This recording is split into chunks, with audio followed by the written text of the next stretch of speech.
వందే మాతరం. నేను మీ journalist Navata. Welcome to R Voice. Dawood Ibrahim ఇండియాలో పరిచయం అక్కరలేని పేరు. ఇండియాలో పుట్టి పెరిగి అండర్ వరల్డ్ డాన్గా ఎదిగిన ఇతడు భారత్ మోస్ట్ వాంటెడ్ ఉగ్రవాది. 90లలో ముంబై టెర్రర్ దాడులకు కీలక సూత్రధారి. ఈ ఘటన తర్వాత నుంచి తన మకాంను పాకిస్తాన్ మార్చాడు. అక్కడి నుంచి తన డి గ్యాంగ్ని ఆపరేట్ చేస్తున్నాడు. పాకిస్తాన్లో ఐసిస్ పాక్ ఆర్మీ రక్షణలో దావూద్ ఇబ్రహీం ఉన్నట్లు అందరికీ తెలుసు. మరోసారి దురంధర్ 2 సినిమాలో బడే సాహెబ్ పేరుతో దావూద్ ఇబ్రహీం సీన్స్ వైరల్ అయ్యాయి. అయితే కరాచీలోని అత్యంత కట్టుదిట్టమైన లగ్జరీ ప్రాంతమైన 13 క్లిప్టన్ రోడ్ ప్రాంతంలో దావూద్ నివసిస్తున్నట్లు మన ఇంటెలిజెన్స్ ఏజెన్సీలకు కూడా సమాచారం ఉంది. దురంధర్ సినిమాలో దావూద్ ఇంటిపై వైట్ హౌస్ 13 క్లిప్టన్ రోడ్ కరాచీ అని ఉంటుంది. ఈ ఇంటిలోనే మాఫియా డాన్ ఉంటున్నట్లు సినిమాలో చూపిస్తారు. అయితే నిజంగా కరాచీలోనే దావూద్ ఉన్నాడా? క్లిప్టన్లోని వైట్ హౌస్ 13 సౌదీ మసీద్కి సమీపంలో ఉంటున్నాడా? క్లిప్టన్ బీచ్ సుమారుగా కిలోమీటర్ దూరంలో ఉంటుంది.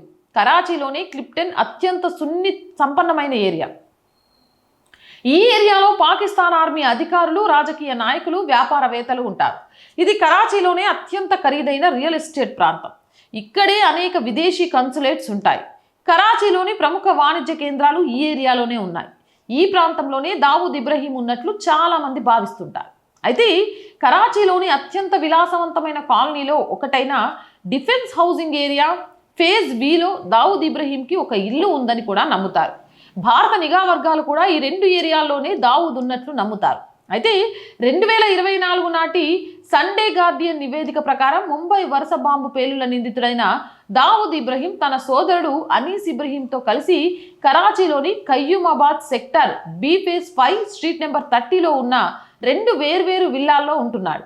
దావూద్ అతని కుటుంబం ఉపయోగిస్తున్న ఆ 2 విల్లాలు హౌస్ నెంబర్ 20 మరియు 21. ఈ ఇల్లు చైనా కన్సులేట్కి కేవలం 700 మీటర్ల దూరంలో ఉన్నాయని చెప్పింది.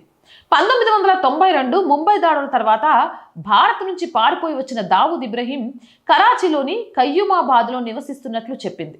దావూద్ చాలా అరుదుగా ఇంటి నుంచి బయటికి వస్తాడని, ఎప్పుడూ సాయుధ రక్షణ బలగాల రక్షణలో ఉంటాడని నివేదిక చెబుతోంది. దావూద్ స్వయంగా పిలిస్తే తప్ప సొంత కుటుంబ సభ్యులకు కూడా అతడి రూమ్లోకి అనుమతి లేదు. మెడికల్ అవసరాలు ఉన్నప్పుడు మాత్రమే అతను బయటికి వెళ్తాడని నివేదికలు చెబుతున్నాయి. ఏదేమైనా ఈ మోస్ట్ వాంటెడ్ ఉగ్రవాదిని కూడా గుర్తు తెలియని వ్యక్తులు లేపేస్తారేమో అనే డౌట్లు కూడా వస్తున్నాయి. మీరేమంటారు?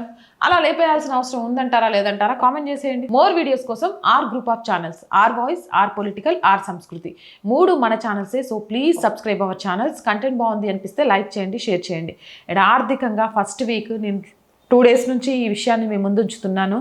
శాలరీస్ అలాగే ఆఫీస్ రెంట్ కొంచెం ఈ నెల ఇబ్బందికరంగానే ఉంది.